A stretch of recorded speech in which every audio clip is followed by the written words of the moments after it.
Hello friends, welcome to my channel. ಹೊಸಬ್ರು ನೋಡ್ತಾ ಇದ್ರೆ ನನ್ನ ಚಾನಲ್ ಸಬ್ಸ್ಕ್ರೈಬ್ ಮಾಡಿ, ಪಕ್ಕದಲ್ಲಿ ಕಾಣೋ ಬೆಲ್ ಐಕನ್ನ ಕ್ಲಿಕ್ ಮಾಡಿ ಫ್ರೆಂಡ್ಸ್. ನಿಮ್ಮ ಸಪೋರ್ಟ್ ನನಗೆ ಮುಖ್ಯ. ಏನಂತ ಅಂತೀರಾ, ಇದು ಹಲಸಿನ ಹಣ್ಣು ಮುಳ್ಳಂದಿ ಅಂತಾರೆ. ಭಯಪಡಬೇಡಿ. ಹಲಸಿನ ಹಣ್ಣು ಮನೆಯಲ್ಲಿ ಹಲಸಿನ ಹಣ್ಣು ತಂದಿದ್ವಿ, ಅರ್ಧ ಕಟ್ ಮಾಡಿ ಇಟ್ಟಿದ್ದೆ, ಇನ್ನೂ ಅರ್ಧ ಇತ್ತು. ಸೊ ಕಟ್ ಮಾಡೋಣ ಅಂತ ಕೂತಿದ್ದೀನಿ. ಅದಕ್ಕೆ ಹಾಲು ಬರ್ತಲ್ಲ, ಅದು ಮುಂದೆಗಡೆ ಎಲ್ಲ ಪೇಪರಲ್ಲಿ ಹಾಲೆಲ್ಲ ಒರೆಸಿ ಇಟ್ಟರೆ ಅದೇನಾಗಲ್ಲ. ಹಾಲೆಲ್ಲ ಅದರಲ್ಲಿ ಪೇಪರಲ್ಲಿ ಇಳ್ಕೊಳ್ತದೆ. ಇದನ್ನು ಕಟ್ ಮಾಡೋದು ತುಂಬಾ ಈಸಿ ಫ್ರೆಂಡ್ಸ್.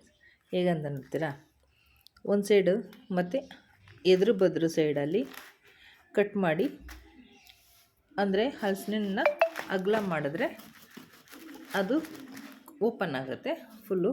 ನೋಡಿ ಈ ಥರ ಸೈಡಲ್ಲಿ, ಆ ಸೈಡು ಮತ್ತು ಈ ಸೈಡು ಎದುರು ಬದ್ರು ಕುಯ್ದುಬಿಟ್ಟು ಫೋರ್ಸಾಗಿ ಈ ಥರ ನೋಡಿ, ನಾನು ತೋರಿಸ್ತೀನಿ ನೋಡಿ. ಇವಾಗ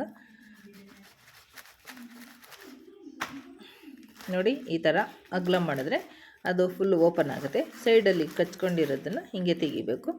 ತೆಗೆದಾದ್ಮೇಲೆ ನೋಡಿ ಈ ಥರ ಈಸಿಯಾಗೇ ಬರುತ್ತೆ ಫ್ರೆಂಡ್ಸ್. ಆ ಕಡೆ ಒಂದು ಸೈಡು ಕುಯ್ದರೆ ಸಾಕು, ಈ ಕಡೆ ಬರುತ್ತೆ. ಮತ್ತು ಎಲ್ಲನೂ ಅದೇ ಥರ ನಾವು ಸಪ್ರೇಟ್ ಮಾಡಿ ಇಟ್ಕೋಬೇಕು. ಸಪ್ರೇಟ್ ಮಾಡಿ ಇಟ್ಕೊಂಡಾದ್ಮೇಲೆ ಇದು ದಿಂಡು ಇರುತ್ತಲ್ಲ, ಈ ದಿಂಡನ್ನು ಕಟ್ ಮಾಡಬೇಕು. ಈ ದಿಂಡನ್ನು ಕಟ್ ಮಾಡಿ ಮಧ್ಯೆ ಒಳಗಡೆ ವೈಟ್ ಕಲರ್ ದಿಂಡು ಇರುತ್ತೆ. ಆ ದಿಂಡು ಕಟ್ ಮಾಡಿ ನೋಡಿ, ಈ ಥರ ದಿಂಡು ಕಟ್ ಮಾಡಿಬಿಟ್ಟು ಅದ್ರದ್ದು ಮೇಲೆ ತೊಳೆಗೆ ಅಂಟ್ಕೊಂಡಿರ್ತದಲ್ಲ, ಆ ದಿಂಡೆಲ್ಲ ಕಟ್ ಮಾಡಾದ್ಮೇಲೆ ಈ ಥರ ಅಗಲ ಮಾಡಿದ್ರೆ ಸಾಕು, ತೊಳೆ ಎಲ್ಲ ಫುಲ್ಲು ಬಂದುಬಿಡುತ್ತೆ. ನೋಡಿ ಬರುತ್ತೆ.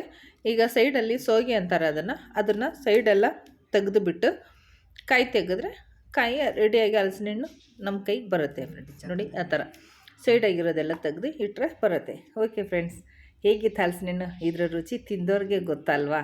ನನಗಂತೂ ತುಂಬಾ ಇಷ್ಟ. ಸೊ ನಮ್ಮ ಮನೆಗೆ ತರ್ತಾಯಿರ್ತೀವಿ, ನಮ್ಮ ಮರದಿದೆ. ಓಕೆ ಫ್ರೆಂಡ್ಸ್, ಈ ವಿಡಿಯೋ ಇಷ್ಟ ಆದರೆ ಲೈಕ್ ಮಾಡಿ. ಹೊಸಬ್ರು ನೋಡ್ತಾ ಇದ್ದರೆ ನನ್ನ ಚಾನಲ್ನ ಪ್ಲೀಸ್ ಸಬ್ಸ್ಕ್ರೈಬ್ ಮಾಡ್ಕೊಂಡು ವಿಡಿಯೋ ನೋಡಿ. ನಿಮ್ಮ ಸಪೋರ್ಟ್ ನನಗೆ ಅತಿ ಮುಖ್ಯ. Thanks for watching. ಹೇಗಿತ್ತು ಹಲಸಿನ ಹಣ್ಣು? ಬೇಕಾ ನಿಮಗೂ? ಬೇಕಂದರೆ ನಮ್ಮ ಮನೆಗೆ ಬನ್ನಿ, ಹಲಸಿನ ಹಣ್ಣು ಕೊಡ್ತೀನಿ.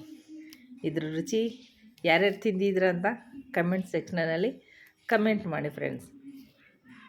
ಇದು ಬಿಡಿಸೋದು ಒಂದು ಖುಷಿ, ತಿನ್ನೋಕ್ಕಂತೂ ಸಿಕ್ಕಾಪಟ್ಟೆ ಖುಷಿ. ಆದರೆ ತಿನ್ನೋವಾಗ ಮಾತ್ರ ಹೊಟ್ಟೆ ಹಸಿ ಇರೋವಾಗ, ನಾವು ಹೊಟ್ಟೆ ಖಾಲಿ ಇರೋವಾಗ ಹಲಸಿನ ಹಣ್ಣು ತಿನ್ನಬೇಕು. ಹೊಟ್ಟೆ ತುಂಬಿದ ಮೇಲೆ ಹಲಸಿನ ಹಣ್ಣು ದಯವಿಟ್ಟು ತಿನ್ನೋಕ್ಕೆ ಹೋಗಬೇಡಿ. ತಿನ್ನೋಕ್ಕಾಗಲ್ಲ. ತಿಂದರೆ ಹೆಚ್ಚು ಕಮ್ಮಿ ಆಗೋಗುತ್ತೆ, ಅಂದರೆ ವಾಂತಿ ಬರುತ್ತೆ, ತಿನ್ನೋಕ್ಕಾಗಲ್ಲ. ಹೊಟ್ಟೆ ಖಾಲಿ ಇರೋವಾಗೇ ಹಲಸಿನ ಹಣ್ಣನ್ನ ತಿನ್ನೋಕ್ಕೆ ಸಾಧ್ಯ. ಯಾರ್ಯಾರು ತಿಂದಿದ್ರಾ ಕಮೆಂಟ್ ಮಾಡಿ. Thanks for watching. Take care. Bye bye.